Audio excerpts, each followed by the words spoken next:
Buenos días, hermeneutas, buenos días, gente, la gente de Facebook, de YouTube que nos sigue. Bienvenidos a un nuevo episodio más de la Casa de la Hermeneuta y venimos con una sección nueva que hemos preparado en la cual vamos a tener invitados de diferentes disciplinas de la educación, la historia, la ciencia, para que nos vengan a hablar y nos vengan a ayudarnos a formarnos y a ser mejores personas. Y así, en el día de hoy, tengo el placer de presentarles a mi gran amigo Andrés Felipe Vázquez, abogado de la Universidad de Antioquia y especialista de la Universidad de Externado, que viene hoy con nosotros a platicarnos un poco del derecho. ¿Qué es el derecho y por qué es importante tener nociones de derecho siendo un ciudadano colombiano? Entonces, Andrés Felipe, bienvenido. Jesús, gracias por la invitación. Un cordial saludo a todas las personas que ven y escuchan y siguen tu canal. Un espacio realmente necesario para la reflexión y para el pensamiento. Tú me preguntas sobre por qué es importante tener nociones de derecho, ¿cierto? La palabra nociones refiere a conocimiento elemental de alguna ciencia. Y en ese sentido, nuestra sociedad está altamente regulada. Nuestras relaciones como asociados o como ciudadanos se ven permeadas por normas de carácter jurídico, por leyes. En ese sentido, cuando hacemos un negocio, cuando interactuamos con una institución del Estado, cuando solicitamos algo, tenemos que entender que esas solicitudes o esos negocios se ven regulados por unas normas jurídicas, de las cuales tenemos que tener una noción básica para poder desempeñarnos de mejor forma en la sociedad. Podríamos partir de ese pacto que se supone nosotros hicimos, ese pacto de convivencia que se llama Constitución Política, donde nos ponemos de acuerdo con unas reglas básicas para poder vivir en sociedad. Y esa constitución o ese pacto nos entrega a nosotros unos derechos, unas libertades y por supuesto unas obligaciones para con el resto de la sociedad y las instituciones. Entonces, cuando tenemos nociones básicas de esto, podemos ser mejores ciudadanos, podemos entender el espacio en el que vivimos y podemos desempeñar nuestras relaciones con los otros de mejor manera. Ok. Tú ahorita que hablábamos me mencionabas un concepto que es que es necesario tener nociones de derecho porque vivimos en un estado social de derecho. ¿Puedes aclarar un poco más lo que es eso? Sí, claro. El Estado social de derecho es la organización política basada en el derecho, es decir, en la ley. Para explicar esto de forma sencilla es que nuestras relaciones personales y nuestra convivencia están mediadas por normas que permiten, prohíben y disponen obligaciones y derechos para los ciudadanos, ¿cierto? Y la palabra social ahí es que además este Estado está regulado por el principio de legalidad, por leyes, tiene unas obligaciones para sus ciudadanos. O sea, no es un Estado formal, es un Estado que tiene que intervenir. Intervenir que en la garantía de unos derechos básicos para la ciudadanía. Podríamos citar el ejemplo de el tema de la educación, el tema de los servicios públicos, de la salud, de la seguridad alimentaria, por temas que el Estado tiene que corresponder a el grueso de la ciudadanía. Sí, porque la misma ciudadanía también le corresponde al Estado, en ese sentido. Mencionas esto del seguimiento de las normas y el acatar un montón de reglas y normas que no son las que nos permiten interactuar como sociedad y así tener una mejor calidad de vida, porque si yo cuido de la persona que está al lado mío, obviamente esa persona cuida de mí. Pero yo sé que hay situaciones en las que esas normas a veces no se cumplen o esa otra persona no cumple con su deber como ciudadano y por ende vulnera mis derechos. Entonces ahí es donde uno a veces se ve en la obligado o en la situación de buscar un abogado. Entonces yo te quería preguntar, ¿es difícil, por ejemplo, para un colombiano elegir un abogado? Porque es un tema de confianza, es un tema donde en cierta forma le pones tu vida a una persona que te va a proteger y que va a proteger tus derechos ante la ley. Entonces, es difícil elegir un abogado y entonces yo quería hacerte una pregunta y es, ¿qué debe uno saber, por ejemplo, al momento de elegir un abogado en Colombia, dadas las condiciones de, digámoslo así, corrupción y el montón de problemas sociales que tenemos en Colombia? Entonces, ¿uno qué debe saber al momento de elegir un abogado? Jesús, una pregunta bastante importante y bastante difícil. Sí. ¿Qué mirar, qué observar a la hora de elegir un abogado, cierto? Cuando tú bien lo has referenciado, cuando uno se encuentra en un problema, necesita recurrir a un abogado, yo pienso que lo primero tú lo mencionaste, confianza.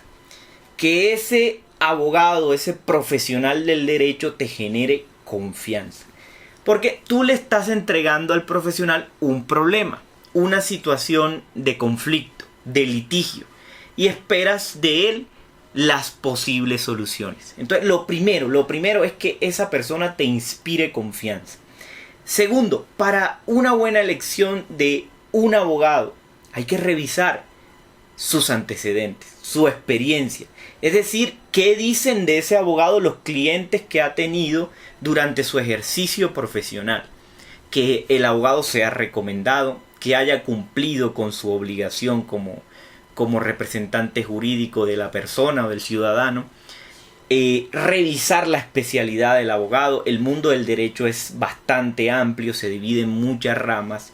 Y es bueno que si tu problema se adecua a una rama del derecho, pues te asesores con un abogado que conozca de mejor forma esa rama del derecho y que tenga experiencia en él. ¿Cierto? Hay muchas formas de investigar a un abogado, investigar su experiencia, sus estudios, los casos que ha tenido, y eso a ti te podría dar certeza de que estás poniendo tu caso en buenas manos. El tema del precio también, ¿cierto? Tenemos que ver que pues entre más experiencia, más especializado sea un abogado, sus tarifas van a ser más altas. Entonces el tema del precio también tú lo puedes analizar a la hora de elegir un abogado que se adecue a tus necesidades y a tu capacidad económica, ¿cierto? Uh-huh. También es importante, Jesús, mirar que este abogado, cuando tú lo consultes o te reúnas con él, no te dé la solución de inmediato, porque eso te puede generar a ti mucha desconfianza. Si tú uh-huh. notas que el abogado no ha terminado de escuchar tu problema y ya te está diciendo cómo lo va a solucionar, o te está prometiendo un resultado antes de estudiar a cabalidad el caso, uh-huh. tiene que generarte cierta desconfianza. ¿Por qué? Porque nuestra profesión como abogados no es una profesión de resultado, es una profesión de medios.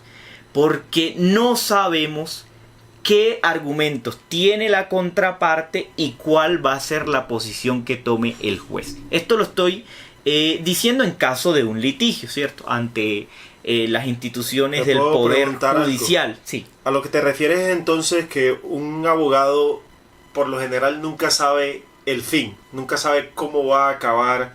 O sea, puede saber más o menos cuál va a ser el fin, pero el abogado con lo que cuenta es con los medios. Eso es a lo que te refieres. Sí, exacto. Los medios, y puede darte un pronóstico, puede darte un diagnóstico del caso. Que podemos ganar, exacto. No podemos ganar. Tenemos estas ventajas, tenemos estos argumentos, tenemos estas posibilidades.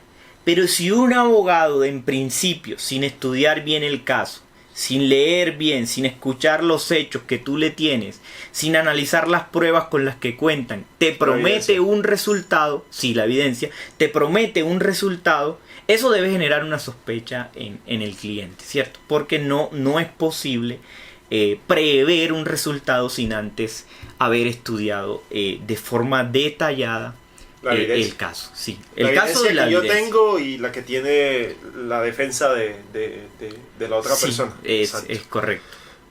Wow, qué buena aclaración haces. ¿Sabes que me recuerda mucho este tema de lo que viene siendo el branding o lo que es la imagen? Porque al final cuando uno consume un producto, por ejemplo, si yo prefiero una marca de celular, prefiero Samsung a Xiaomi o prefiero Samsung a Apple, es porque esa marca me genera una confianza.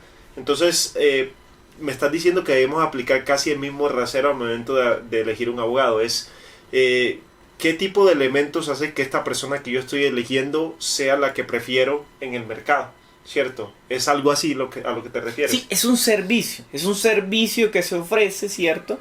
Y que a ti ese servicio te debe generar confianza. Por eso desde la primera visita con el abogado o desde la primera llamada ya tú tienes elementos para generar esa confianza o no generarla, que ya lo hemos venido conversando, la experiencia del abogado, las recomendaciones que tenga el abogado, lo que puedan decir los clientes que ha tenido el abogado, sus estudios y también pues su ética claramente, ¿cierto? La profesión del derecho es una profesión donde debe actuarse de manera correcta y de manera honesta, y esa relación con el cliente debe ser completamente sincera. Así como el cliente no debe mentirle al abogado, el abogado tampoco debe mentirle al cliente.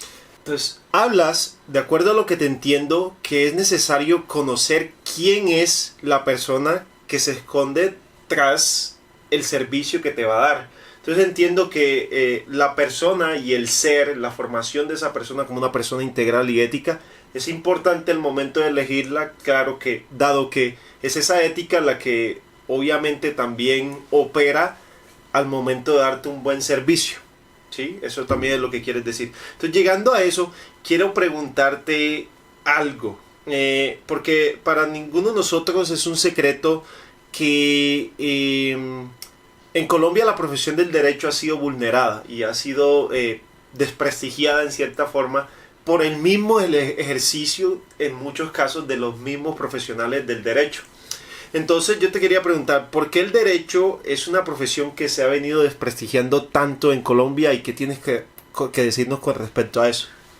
Jesús, ese desprestigio de la profesión del derecho es una situación lamentable, porque la profesión del derecho es fundamental para la sociedad. Su carácter social es inminente, puesto que la profesión del derecho no solo busca soluciones para litigios, ¿cierto? Por el medio legal y por el medio pacífico, sino que también busca prevenir esos conflictos.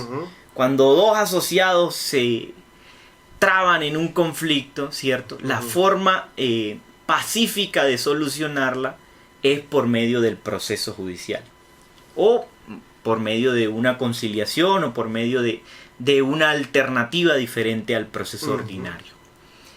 Y también el abogado tiene una función preventiva, porque cuando un abogado te asesora antes de llevar a cabo un negocio, antes de realizar una solicitud o de entrabarte en un trámite con una entidad o una institución pública, una buena asesoría puede prevenir un conflicto posterior y un conflicto de mayor complejidad. Entonces, la profesión ha sido de pronto desprestigiada por el mal ejercicio de la misma. Y ahí tengo que decir que quizás es mínimo el número de abogados que no ejercen la profesión con el decoro necesario, pero que han generado una mala imagen sobre la mayoría o el resto de abogados, ¿cierto? Cuando un abogado le miente a un cliente, cuando un abogado asegura un resultado sin haber estudiado bien el caso, cuando un abogado no es sincero ni leal con su cliente, cuando un abogado usa maniobras incorrectas ante el juez o ante la contraparte, genera ese desprestigio que hoy tiene la profesión en el país y que repito con mucha insistencia es lamentable. Es lamentable porque la profesión del derecho juega un papel fundamental en la sociedad y depende en su mayoría de los abogados y de los administradores de la justicia que el derecho recupere su identidad y recupere su prestigio, porque es una profesión necesaria y es una profesión que aporta mucho a la sociedad y que esperamos o anhelamos que no existan profesionales del derecho que actúen de forma incorrecta. Hablas de una serie de elementos que que a uno lo pueden ayudar a identificar quién es esa persona que no está ejerciendo bien su labor como abogado frente a ese cliente o a ese ciudadano que le está defendiendo. ¿Tú nos puedes aclarar un poco cómo puede uno como ciudadano colombiano identificar a un mal abogado? Y puede ser específico en ciertos ejemplos que puedas tener que nos puedan ayudarnos a ilustrarnos más en cuanto a esta acción que creo que es necesaria. Sí, es lo que en parte hemos venido diciendo, ¿cierto? Cuando un profesional del derecho te miente, cuando un profesional del derecho no se prepara, aquí podemos citar o referenciar que un profesional del derecho es un estudioso para toda la vida. O sea, el derecho se transforma cada día y te sirve a ti para elegir un abogado o para generar una buena imagen sobre un abogado, que siempre veas a ese abogado estudiando, actualizando, leyendo. Es un poco como la medicina, ¿no? Como toda profesión de la actualidad. Y las ciencias que no son exactas, ¿cierto? Que son más que todo humanas, necesitan aún más esta actualización permanente, porque hay conceptos que van cambiando a través del tiempo, porque la sociedad es cambiante y porque la sociedad avanza, ¿cierto? Cuando estamos ante esta elección de un abogado, tenemos que tener en cuenta que nos escuche, que nos atienda, que sea claro desde el principio. Mire, estas son las posibilidades que tenemos en su caso, estas son las opciones que tenemos, que te genere lo que hemos dicho, esa confianza. Entonces, al momento de elegir un abogado, tenemos que revisar nuevamente sus estudios, que sea dedicado, que sea disciplinado, que sea juicioso, que no prometa resultados sin antes analizar de forma detallada el caso. Y tú me pides ejemplos, y los hay muchos, de abogados que no son leales con su cliente ni con la contraparte, que tratan de buscar artimañas que no son correctas para resolver un caso. ¿Puedes darnos algún ejemplo de esas artimañas que sí, hayas experimentado? Cuando ejemplo, se le miente al cliente, cuando se le dice al cliente cosas que no son, cuando se le dan interpretaciones ambiguas a las normas. No decir interpretaciones ambiguas, porque la norma tiene esa posibilidad también de interpretación, y eso pues es un problema también hermenéutico, por así decir. De interpretación. Ajá. Pero sí puede darte a ti muchas pistas que el abogado pues tenga pues situaciones que lo antecedan en su hoja de vida, situaciones problemáticas con clientes o situaciones problemáticas pues con la justicia, ¿cierto? Pero aquí hay un principio importantísimo, que es el principio pues de la inocencia. Entonces sería muy muy complicado prejuzgar, ¿cierto? Prejuzgar. Entonces es complicado, pero para elegir un buen abogado sí debes tener en cuenta estas cosas que hemos ido diciendo a lo largo de esta conversación. Sí, sabes que me viene a la mente este hecho del tiempo, porque muchas veces los procesos se dilatan y se hacen larguísimos, y yo he experimentado, según lo que he escuchado pues desde mi experiencia como ciudadano, que muchas veces estos procesos han sido dilatados, digámoslo así, a propósito por ciertos abogados para sacar provecho de esto. ¿Es esto una práctica común que tú dices que tú puedes identificar que también es un elemento que constituye ese mal abogado del cual debemos huir? Yo diría que existe un poco de eso, ¿cierto? Existen abogados que usan maniobras dilatorias, quizás para retrasar una decisión adversa. Pero también existe un problema del sistema judicial, que nos tiene como realidad que los procesos en Colombia son procesos bastante demorados, ¿cierto? Cuando uno asiste a la administración de justicia, espera que sea pronta y eficaz, porque está uno enfrentado a un problema, enfrentado a un litigio. Y la paz y la tranquilidad personal y social se da siempre que se solucionen esos conflictos y esos litigios.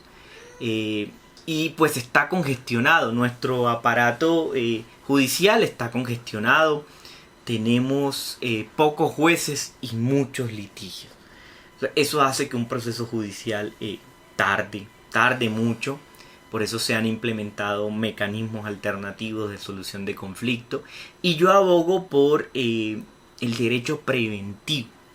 Me refiero a esto. ¿Qué es el derecho preventivo? En tratar de prevenir el litigio, ¿cierto? Cuando tú te piensas hacer un negocio, piensas trabar una relación jurídica, piensas hacer una solicitud, comenzar un trámite, yo recomiendo la asesoría preventiva. Es decir, como cuando el médico, por llevarlo al caso de la medicina, te recomienda tratamientos o formas de vivir que pueden llegar a prevenir una enfermedad, ¿cierto? O sea, cuando nos enfrentamos a un negocio, cuando vamos a hacer un negocio, vamos a realizar algún trámite, yo recomiendo siempre la asesoría de un abogado, porque esa asesoría puede prevenir un posterior conflicto. O sea, tú entonces recomiendas, si yo tengo un negocio, tengo un problema, lo primero para hacer es prevenir. Es no ir tanto al conflicto, sino también intentar prevenirlo, evitarlo. claro. Tú vas a comprar una casa, vas a hacer una solicitud de un derecho, vas a realizar una empresa, un negocio con unos amigos. Yo recomiendo la asesoría previa a realizar ese negocio. ¿Para qué? Para que todo quede por escrito, para que todo quede claro con la asesoría de ese abogado y así tú puedas evitar conflictos con la contraparte, con los socios a los que has entrado para crear una empresa o un negocio, o lleves o tengas todo en el trámite, tengas todo listo para que no haya sorpresas posteriores.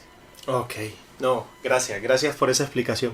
Quería preguntarte algo un poco más específico, ya que estamos hablando de este desprestigio de la profesión del abogado, de la linda profesión de las leyes que crearon los romanos para protegernos y que todavía hoy en día disfrutamos de ella y que tenemos que ir mejorando. Y es, la pregunta es esta, ¿qué casos puedes citar donde haya abogados que se hayan aprovechado de su cliente y qué consejos le da a la gente para que, por ejemplo, ellos se den cuenta de que, hey, este man me está tumbando, por aquí no son las cosas, por aquí no vamos bien, huye, no sé. Cuando te miente, cuando un abogado te miente, se rompe el vínculo de confianza. Cuando un abogado no te explica las cosas de forma que tú las puedas entender, cuando un abogado no se detiene, por ejemplo, a mostrarte los documentos que va a presentar, a explicarte las cosas, ¿cierto? Cuando uno está en un litigio, uno tiene derecho a conocer todo y a tener una conversación permanente con el profesional que lo está asesorando. Una conversación permanente que permita al ciudadano entender el proceso en el que va a incursionar, ¿cierto? Desde que haya mentiras, desde que haya información incompleta, usted debe empezar a sospechar, ¿cierto? Porque la profesión del abogado es a usted asesorarlo de la mejor forma, siendo claro desde el principio. Sabes que ahí mencionas un punto creo que muy importante y es si el abogado me miente. Pero yo veo que a veces hay gente que no sabe cuándo el abogado le está mintiendo, porque la mentira también tiene eso, la mentira se encubre de verdad. Entonces yo a veces no sé cómo descubrir la mentira. Yo creo que una de las formas en las que uno se puede dar cuenta si un abogado le está mintiendo es consultando a otro abogado, ¿cierto? Por ejemplo, diciéndole, vea, la ley, el abogado me explicó esto y la ley dice esto, ¿usted cómo interpreta esto? Mi abogado me la interpretó así. Mi abogado me dijo que la ley decía X y si el otro abogado me dice, no, ve, él no te está interpretando esto bien, esto dice Y. Claro, puedo identificar usted eso. como cliente, ¿cierto? O como persona que busca un servicio, tiene derecho a consultar a varios profesionales jurídicos. Y usted puede hacerse una idea de las soluciones que ellos le están ofreciendo. Usted visita a un abogado, le presenta su caso, él le da un pronóstico, ¿cierto? Un diagnóstico de lo que puede pasar. Y usted puede ir a consultar una segunda opinión. Y de esas opiniones usted hacerse un concepto, ¿cierto? Porque también le queda complicado al ciudadano prevenir o o entender o... Sí, a veces es difícil para sí, el o sea, ciudadano exacto, entender darse los cuenta que le pueden estar mintiendo. mintiendo. Entonces volvemos a lo que hemos venido hablando desde el principio, a todas esas cosas de la confianza, de los estudios, de las recomendaciones que tenga el profesional al que se va a consultar. Y esto no es solo del derecho, es todas las profesiones. Uno siempre cuando va a consultar a un médico, pues pregunta por ese médico, por si se recomienda, dónde estudió, si se actualiza, ¿cierto? También pasa lo mismo con la profesión del derecho. O sea, tú recomiendas, entonces específicamente recomiendas que si yo contrato a un abogado, yo también tengo el derecho a hablar con otro amigo abogado y consultar, esto sí va bien, sí, por aquí.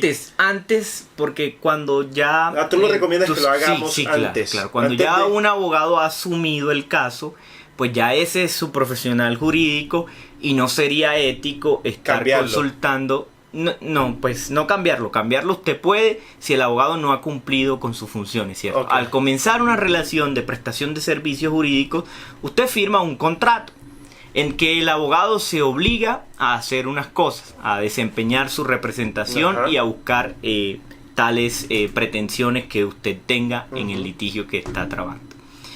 Y usted tiene unas responsabilidades como cliente también, entregar una documentación, ser sincero y honesto con los hechos y pagar unos honorarios, ¿cierto?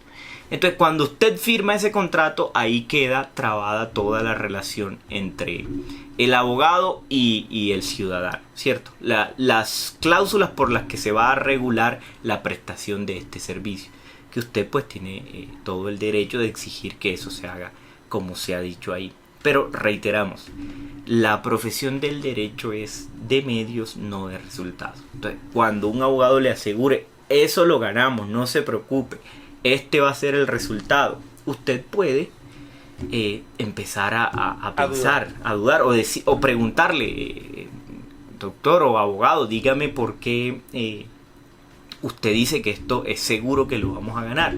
Cuénteme cuál es la estrategia y cuénteme por qué está usted tan seguro de ese resultado. Genial. Entonces mencionas que yo saco una conclusión acá, y es que antes de yo elegir la persona que me va a representar ante la ley, es también necesario que yo consulte a varias personas. Porque así tengo en su derecho. Tengo demasiados vistos buenos y así puedo decir, bueno, te consulté a 5 abogados, pero tú fuiste el que más me gustaste, el que más me gustó, y voy a elegirte a ti porque la información, la forma en que me has explicado ha sido mucho mejor que la demás y me da más confianza que los demás. Entonces tú recomiendas que antes de que yo darle poder a una persona de que me represente, yo también consultar a varias personas, cosa de que yo tenga varias opciones y así, por así decirlo, tome la mejor elección. Sí, usted como cliente, como cuando va a adquirir cualquier servicio, Jesús, usted está en todo su derecho de consultar a varios profesionales o de consultar a varios prestadores del servicio y adecuarse pues también a sus necesidades, ¿cierto? Al precio que usted busca y a la calidad del servicio que está buscando. No, genial. Hay una otra cosa que quiero resaltar de lo que nos mencionas, y es que creo que mencionabas una cosa que para mí tiene que ver un poco como con la labor educativa y didáctica del abogado, en la que mencionabas que un buen abogado es ese que es capaz de explicarle al cliente cuál es la situación, qué dice la ley y qué se puede esperar, no qué resultado, no que vamos a ganar o no vamos a ganar, sino ser ese abogado que sea capaz de desmenuzarle al cliente y explicarle al cliente cuál es su situación, qué dice la ley y cómo está la ley. ¿Qué piensas tú del rol que tiene un abogado como, por así decirlo, educador? Y creo que, no sé, que sea de educador y buen presentador frente a la persona que está representando, que es su cliente. Claro, el abogado tiene también una función social importante, ¿cierto? Uh-huh. Pues el abogado a ti te da a conocer quizás los derechos que tú tienes, las obligaciones que tienes, los deberes, las libertades, uh-huh, las posibilidades que tienes dentro de un estado como el nuestro. Entonces, el abogado puede ser un educador también y puede explicarle en palabras sencillas y llanas, sin tecnicismos, al cliente la situación. Mire, su situación es esta, tenemos estas opciones y tenemos estas posibilidades.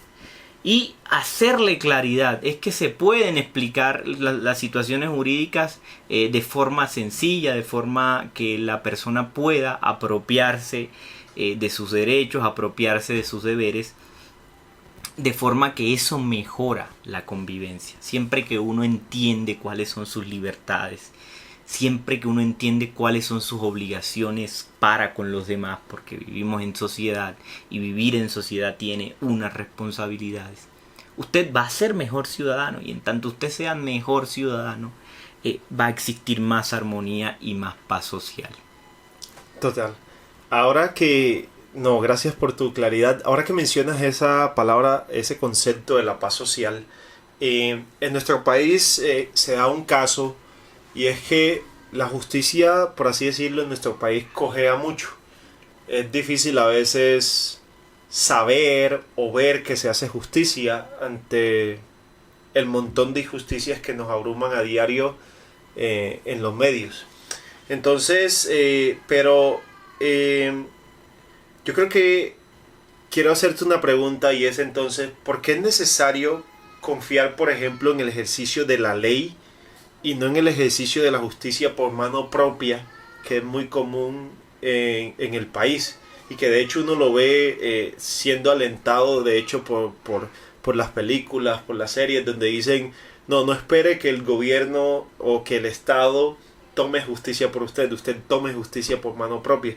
Entonces, ¿por qué tú crees que es necesario confiar y hacer un aparato de ley que sea fuerte y que sea capaz de ejercer la justicia? Confiar más en este aparato de justicia que hemos diseñado entre todos, este pacto social, que confiar en esa ley que se toma por mano propia. Jesús, qué interesante pregunta, ¿cierto? Gracias. La justicia por mano propia deriva en la barbarie, en la anarquía absoluta. Cuando solucionamos nuestros problemas, nuestros litigios, nuestras diferencias, por medio de la fuerza, eso ocasiona irremediablemente violencia, barbarie, estado de naturaleza. Cuando confiamos en el proceso judicial, es decir, la forma civilizada y pacífica de resolver los problemas, garantizamos la paz, garantizamos la armonía social. Por supuesto que la justicia tiene infinidad de problemas, que la justicia cojea, que la justicia es lenta, pero el otro camino es el del caos, el de la barbarie. ¿Por qué lo dices? ¿Por qué? Entregarse a la autotutela, ¿cierto?, que tú mencionas para solucionar los problemas, es entregarnos a la violencia. Tú, Juanito Pérez, te debe un dinero, no existe un proceso civilizado para cobrar ese dinero. Juanito Pérez te dice no te pago, tú le dices me pagas o no sé qué va a pasar. Tú usas la violencia, ¿cierto?, para cobrarle a Juanito. Además de que cometes un delito, la familia de Juanito va a tomar venganza sobre ti y eso va a ser el caos total. No va a existir justicia. Y si no existe justicia, no existe paz. Porque entonces los más fuertes van a vencer a los más débiles. Si la sociedad se rige por la fuerza, ¿cierto?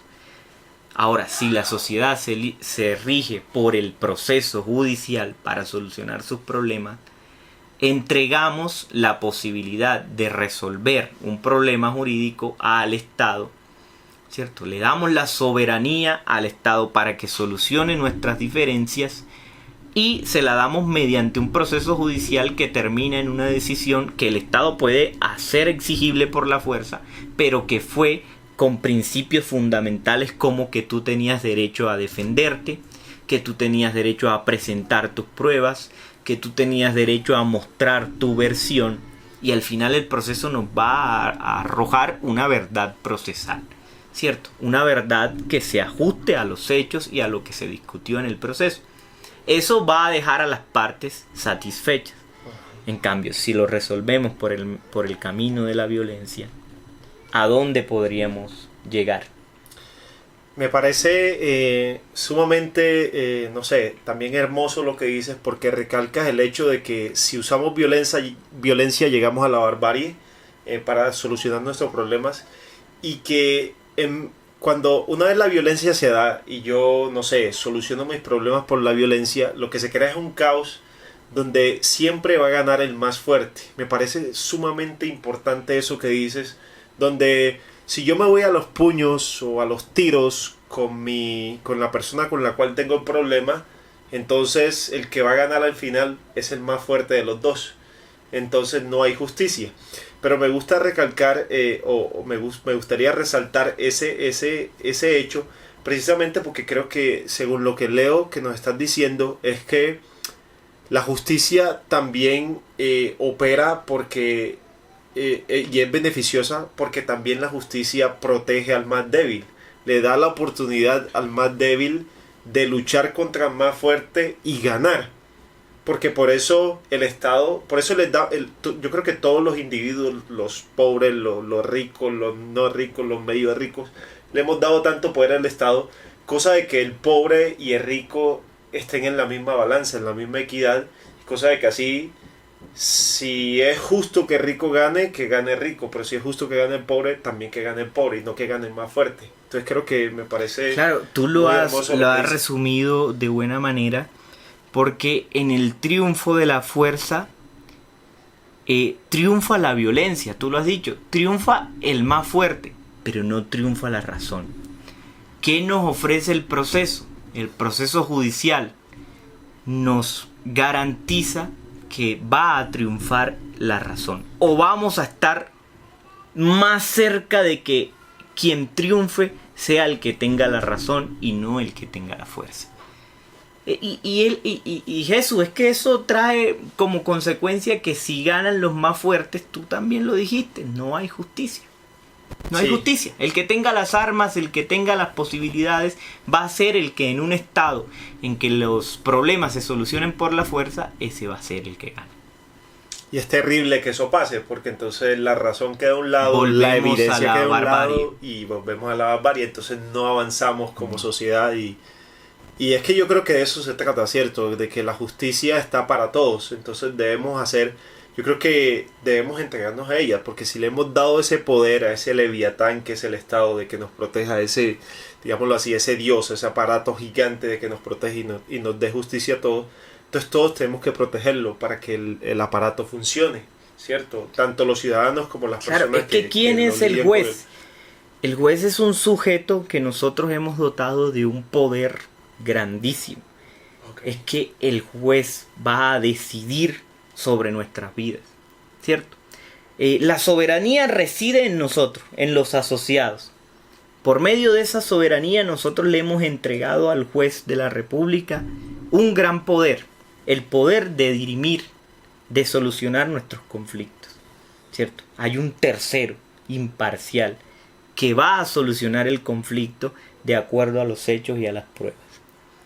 Si esto no es así, vamos al camino de la violencia, al camino del enfrentamiento entre nosotros y que seguramente va a ganar el que tenga más fuerza y no el que tenga la razón. Por eso yo abogo siempre por la solución civilizada y pacífica que nos ofrece el Estado para solucionar nuestros conflictos, nuestras diferencias. Ese es el camino y eso va a garantizar la libertad, la justicia y la paz. Me parece sumamente interesante nuevamente lo que dices y yo quiero resaltar una vez más una cosa que dices y es que le damos poder a un juez para que actúe como esa tercera persona que es neutral en ese proceso. Entonces yo creo que eso ha sido una de las cosas que ha hecho nuestro Estado colombiano un tanto débil, porque yo creo que no le hemos dado suficiente poder a nuestro aparato de justicia, cosa de que ese aparato pueda funcionar de la forma en que debe funcionar, que esté aceitado, que ese mecanismo funcione. Entonces por eso creo que hay esa cierta desconfianza en cuanto a la justicia del Estado. Entonces yo sé que esos problemas están ahí porque desde el ciudadano, si el ciudadano toma justicia justicia, entre comillas, porque no es justicia, toma estas acciones por mano propia, es porque también hay una desconfianza en ese aparato del Estado. Entonces yo te quería preguntar, ¿cómo crees que nosotros podemos hacer como ciudadanos para mejorar nuestras leyes, nuestro aparato de justicia? ¿Y qué crees que le hace falta a ese aparato para ser mejor, para tener un sistema que funcione y que nos brinde esa justicia que todos queremos? ¿Cómo mejorar las leyes? Me preguntas. Ajá. Hay que mejorar el legislador. Definitivamente. Mejorar el legislador. ¿Quién es el legislador? Hay que mejorar el legislador. Son los hombres y mujeres que hacen las leyes. ¿Cierto? Y esas personas nosotros las elegimos. Tenemos como asociados ese gran poder de elegir a las personas que van a hacer las normas por las que va a regularse nuestra vida, ¿cierto? Todos los aspectos de nuestra vida terminan siendo regulados en el Congreso de la República. Entonces, cuando nosotros elegimos legisladores que nos representan, que entienden nuestra sociedad, podemos llegar a hacer mejores leyes. Lo que sucede en Colombia también es que tenemos una excesiva creencia en la solución de problemas culturales, sociales, mediante la promulgación de leyes. Pensamos que con una ley vamos a arreglar un problema, ¿cierto? Y pues esto es erróneo. Hay cuestiones que son culturales, hay cuestiones que son sociales, hay cuestiones que tienen antecedentes históricos problemáticos y que deben tratarse primero de arreglar de forma cultural, política, ¿cierto? Ya eso le corresponde a la educación. Sí, la educación es uno de los instrumentos vitales para una mejor sociedad. Y bueno, desmitificar ese mito de la ley como solución a todos los problemas, porque el excesivo número de leyes demuestra que la sociedad no está de pronto en mucha armonía o en mucha paz, ¿cierto? ¿Crees que hay muchas leyes en el aparato Sí, colombiano? En Colombia hay demasiadas leyes, demasiadas normas ¿Y por qué esto es negativo? Que existan tantas leyes. Porque lo que te digo, se cree que los problemas de tipo social, cultural, los conflictos de décadas con antecedentes históricos se van a resolver con la promulgación de una ley, que es un texto. Ajá. Y de pronto a veces ni se ejecuta la ley, ni se aplica. ¿Pero por qué? Porque se quedan perdidos un montón de normas que no se utilizan en cierta forma. Es difícil identificarlas, se quedan perdidas en ese libro. Exacto. Es que de miles de leyes que... Hay muchísima normativa que pretende solucionar problemas y de pronto no es una norma lo que se requiere, sino pues una política pública, por dar un ejemplo, ¿cierto? O sea, tú hablas de la prevención. O sea, sí, no es que crear la norma para castigar, sino el Estado para tiene prevenir. que ser armónico, ¿cierto? Y las normas van en consonancia con lo que pase con el Poder Ejecutivo, con la ejecución de esas normas y también cómo el judicial resuelva los conflictos de los particulares, de los asociados. Pero la promulgación de leyes, porque sí, no va a solucionar ningún problema, ni va a tener eficacia sobre los conflictos que tienen los ciudadanos o nuestros problemas del diario vivir. Entonces, la excesiva creencia de que es la ley la que nos va a resolver todo, creo que no es el camino. Entonces, para ti el camino es una pedagogía del ser, una pedagogía que ayude a crear mejores ciudadanos, cosa que esos ciudadanos se comporten mejor y cosa que cuando los ciudadanos se comportan mejor, nuestro aparato de justicia así está menos congestionado y por ende el ejercicio de las leyes que sí importan se van dando. Mejores ciudadanos van a generar mejores gobernantes. Es que no es de sobra que se diga que al gobierno, en este caso no al gobierno sino al Congreso, deben llegar los mejores. Y con mejores no nos estamos refiriendo al más preparado intelectualmente, que sí es importante también, sino a las mejores personas, a los referentes de la sociedad. Los que tienen mejores ideas. Los que tienen mejores ideas y los que su comportamiento es mejor, ¿cierto? Igualmente, en una democracia van a haber muchos intereses dentro del Congreso, y eso es normal. Van a haber intereses que obedecen a poderes económicos, a poderes sociales, a poderes Cada quien quiere su culturales. tajada. Sí, cada quien quiere que la Su ley beneficio. lo beneficie, ¿cierto? Pero para eso existe el debate. Y cuando el ciudadano está preparado y cuando el ciudadano es capaz de entender su tiempo y el contexto en el que vive, el ciudadano elige según sus intereses. Y la mayoría de la población tiene intereses que se parecen, ¿cierto? Todos queremos vivir bien, todos queremos vivir con unos derechos, todos todos queremos tener oportunidades para desarrollarnos en la sociedad.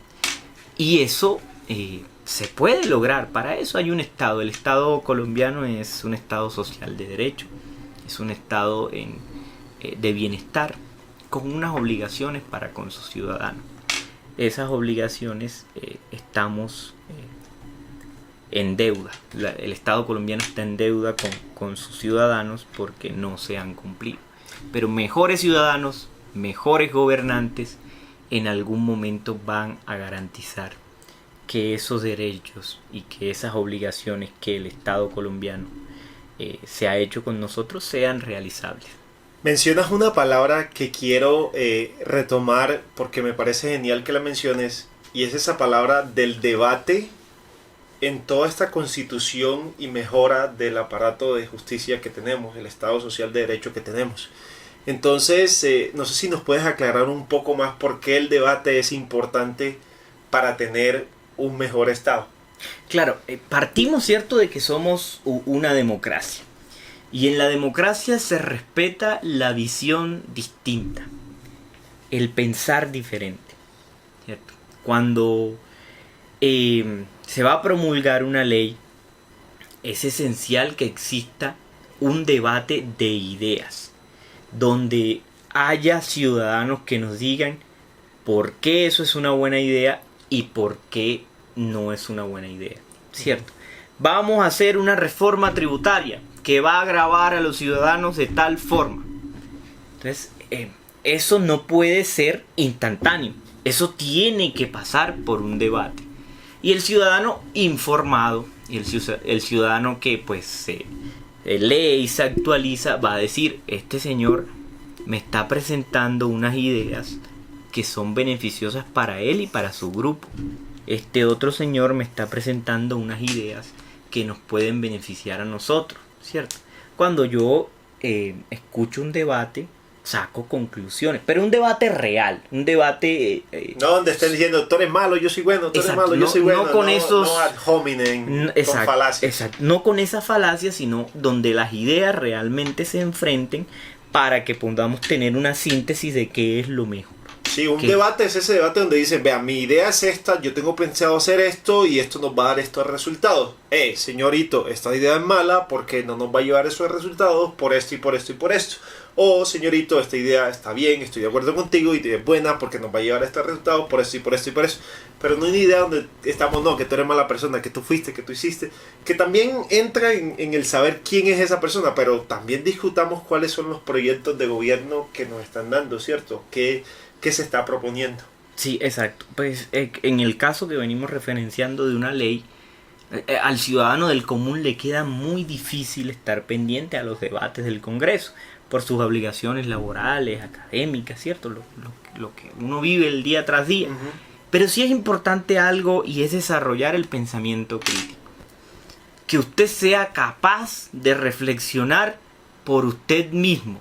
Que usted, un político, sea X, Y, sea del espectro de acá o de allá, no le diga cómo pensar, sino que usted, con los argumentos que le dan, con los hechos que convive día a día, con su contexto, pueda ser capaz de sacar una conclusión, pero después de un ejercicio de pensamiento crítico. O sea, no un prejuicio. Exacto. Eso le generará a usted beneficio en todos los campos de la vida. Más cuando se trata de elegir a los que le damos el poder de gobernar. Es que no, esto no es una mínima cosa, esto es neurálgico, central. O sea, somos 50 millones de personas en un territorio y le damos a unos 100, a unos 200 el poder de nuestra vida. Posibilidad de gobernarnos, de mandar sobre nosotros. Es sumamente importante. Sumamente importante. Sabes que con toda esta discusión tan genial, no discusión, con todo esto que nos has traído acá, que nos ha servido para ilustrarnos, yo estoy pues fascinado con este tema. Quiero que seamos un tanto pedagógicos, porque creo que a veces lo que tú dices, el prejuicio, el chisme nos lleva. Entonces, ve, esa persona es así, y nos olvidamos de la evidencia. Entonces, yo quiero aprovechar con un caso muy famoso hoy en día que se está dando y está de moda y es tendencia en las redes. Y quiero que tú nos des tu visión en cuanto a eso, porque creo que con ese caso, aunque sea un caso de supuesto chisme, se puede hacer pedagogía del ciudadano, se puede educar al ciudadano en cuanto a su pensamiento crítico. Que de hecho, si quieren saber más en cuanto a por qué somos chismosos, aquí les dejo un video en cuanto a eso. Pero entonces, hablando de este chisme o de este caso tan sonado de Amber Heard y su esposo o ex esposo Brad Pitt, siempre digo Brad Pitt. Johnny Depp, ok, Johnny Depp, el de Piratas del Caribe. ¿Por qué? ¿Qué nos puedes decir tú desde tu punto de vista en cuanto a lo que esto ha pasado? Porque yo me he dado cuenta de que como somos una sociedad tan prejuiciosa, cuando la mujer dijo que este señor le pegaba, la popularidad de este señor decayó casi en un 99% y lo tildaron de asesino, de desgraciado, de maltratador, de machista, Y ahora que él ha puesto su evidencia, entonces esos prejuiciosos, que obviamente de una vez salieron a acusarlo, y salieron a matarlo, hoy en día esos prejuiciosos también se han cambiado de torta y dicen, no, Johnny es inocente, ¿cómo íbamos a castigar a Johnny? Entonces, yo creo que hay un mal ejercicio de ese pensamiento crítico. Entonces yo quiero que tú, desde tu profesión, desde lo que tú sabes, ¿qué nos puedes decir en cuanto a este caso? Yo realmente no conozco los detalles del caso, pero lo que yo podría decir es que hay que defender siempre y tener siempre en cuenta la presunción de inocencia. Presunción de inocencia. Sí. ¿Qué es eso? No se es culpable hasta que mediante un proceso judicial se haya demostrado con pruebas que la persona es responsable del comportamiento que se le acusa. Cuando yo, basado en chismes, te condeno a ti, Jesús, sin escucharte, tiro a mí. Sin escucharte, ¿cierto? Estoy violando el principio, tu principio fundamental. Y aquí hay que decir que la humanidad batalló, que la humanidad tiene como uno de sus logros más importantes la libertad, que va de la mano con la presunción de inocencia. Usted es inocente hasta cuando no se demuestre lo contrario. Si yo te acuso, cierto, mediante un chisme, mediante una palabrería, y a ti el resto de la sociedad te condena o te culpa sin escucharte, se te está violando otro derecho fundamental, el derecho a la defensa. Y nuevamente el poderoso está pasando por encima de ti. O sea, fue una reacción bárbara la que tuvimos a juzgar a Johnny, pobre Johnny, a juzgarlo sin saber cuál era su versión, su defensa. Insisto, no sería capaz de dar un concepto sobre el caso, pero lo que yo sí defiendo es que hay que llegar a la verdad judicial por medio del proceso, no antes del proceso. O sea, lo importante son las pruebas, la evidencia. En el proceso lo importante es la evidencia y la forma como esta evidencia se lleva al proceso, ¿cierto? Pero antes del proceso, antes del juicio, los dos son inocentes. Nos queda muy difícil,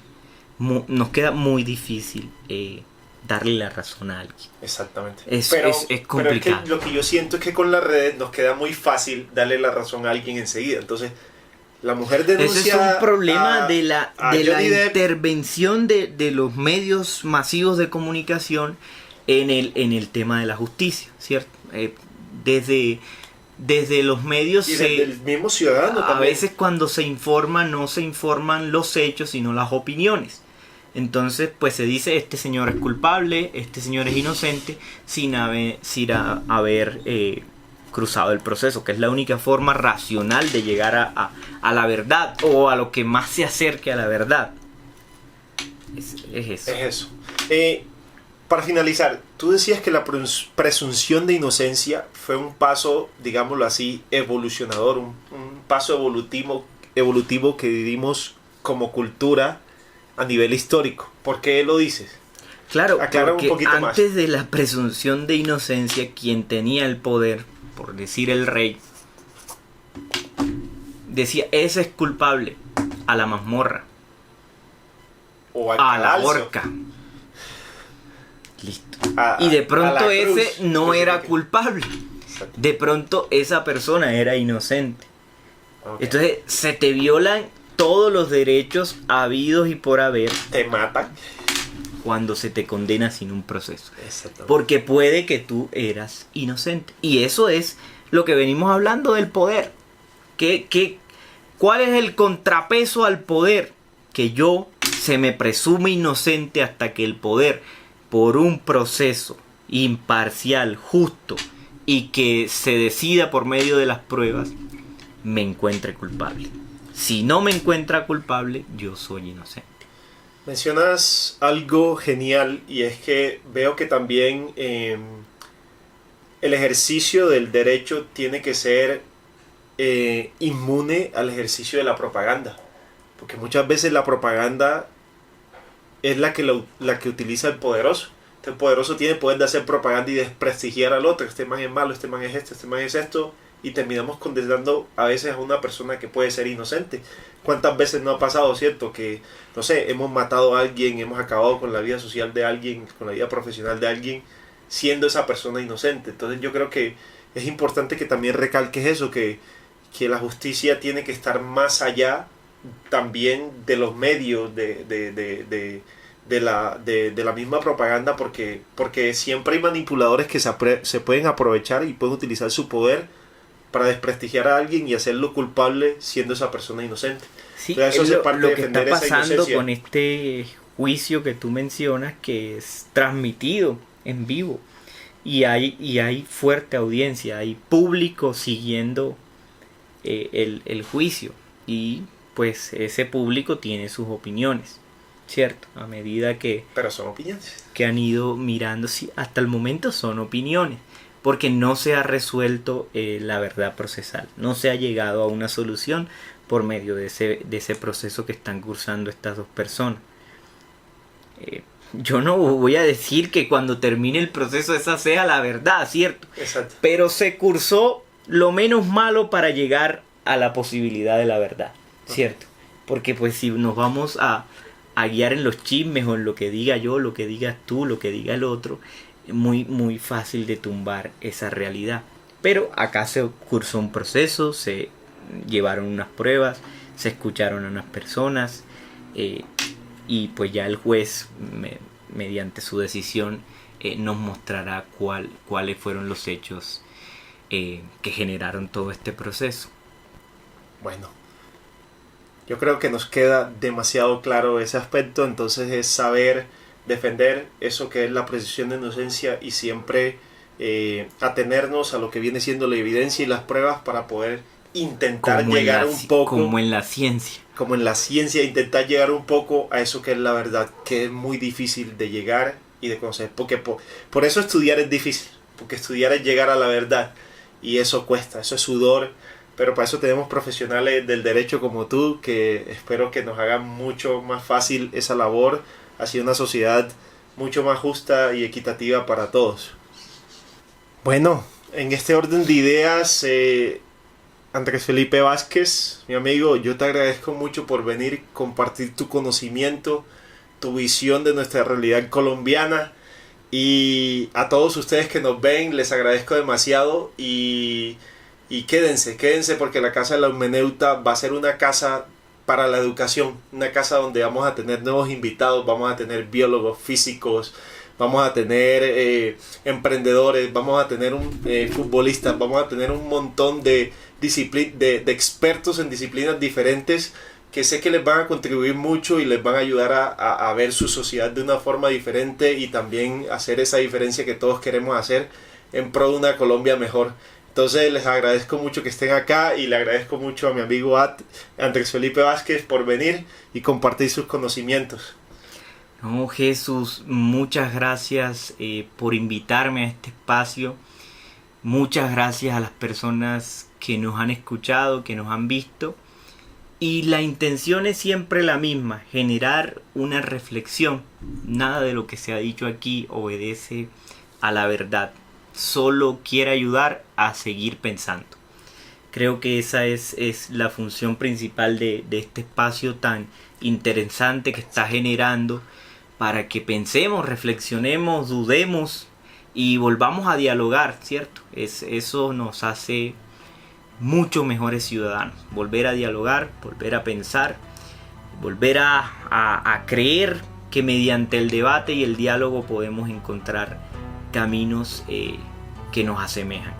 Gracias, Jesús, y salud para la casa del hermeneuta. Firme, aquí estamos firmes y bueno, nos dejamos hermeneutas. Hey, gracias amigo, gracias por venir. Listo, pendientes, nos vemos, ahí nos vemos, hermeneutas.